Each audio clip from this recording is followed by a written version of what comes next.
আসসালামু আলাইকুম সবাইকে। মাত্র ২টা ডিম আর ১ কাপ দুধ দিয়ে অসম্ভব মজার এই পুডিং আইটেমটা তৈরি করেছি। আমার কাছে মনে হয় ডেজার্ট আইটেমের ভিতরে এই পুডিং আইটেমটা সবচাইতে সহজ, যেটা কিনা ভেঙেও যাবে না, নষ্টও হবে না। আমি যেভাবে তৈরি করেছি হুবহু এভাবে তৈরি করলে।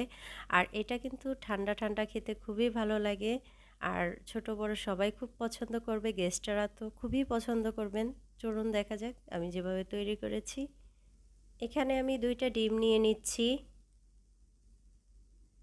তো নিয়ে দিচ্ছে আধা কাপ চিনি। চিনির পরিমাণটা আপনারা একটু বুঝে শুনে দিবেন, কম বেশি। তো দিয়ে দিচ্ছি সামান্য 1 চিমটি লবণ। আর এখানে দিয়ে দিচ্ছি দারচিনি আর এলাচির গুঁড়া। আপনারা চাইলে এখানে ভ্যানিলা এসেন্স ব্যবহার করতে পারেন, তাতে কোনো সমস্যা নেই।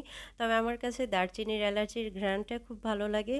আর এখানে আমি দুধ নিয়ে নিয়েছি। এখানে আমি গুঁড়া দুধ নিয়েছি, নিয়ে এটাকে একটু গুলিয়ে ঘন করে নিয়েছি। আপনারা চাইলে তরল দুধটা ঘন করে এখানে ব্যবহার করতে পারেন, তাতে কোনো সমস্যা নেই। তো খুব সুন্দর করে মিশাতে হবে, চিনি ভাবটা যেন একদম না থাকে, সবগুলি খুব সুন্দর করে মিশিয়ে নিতে হবে। তো মেশানো হয়ে গিয়েছে, তো আমি এখানে দিয়ে দিচ্ছি কর্নফ্লাওয়ার। আর এই কর্নফ্লাওয়ারটার কারণেই এই ডেজার্টটা পুডিংটা একদমই ভেঙে নষ্ট হয়ে যাবে না। অনেক সময় দেখা যায় দুধ অথবা চিনি কম বেশি হলে বা ডিম কম বেশি হলে পুডিং ভেঙে যায়। সেক্ষেত্রে আমরা যদি সামান্য পরিমাণে কর্নফ্লাওয়ার দিয়ে দিই, তাহলে এটা নষ্ট হওয়ার কোনো সম্ভাবনা থাকে না। তো আমি একটা চালনিতে এটা ছেঁকে নিচ্ছি খুব সুন্দর করে।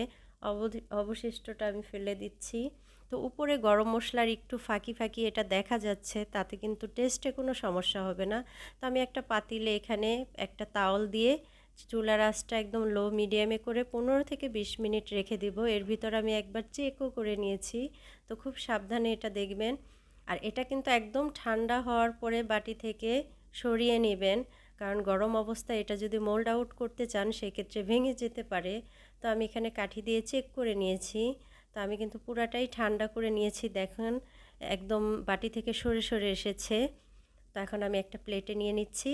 তো আমার এই রেসিপিটা ভালো লাগলে প্লিজ আমার চ্যানেলটা সাবস্ক্রাইব করবেন, পাশে থাকা বেল আইকনটা ক্লিক করে দিবেন, ছোট্ট একটা লাইক দিবেন। সবাইকে ধন্যবাদ।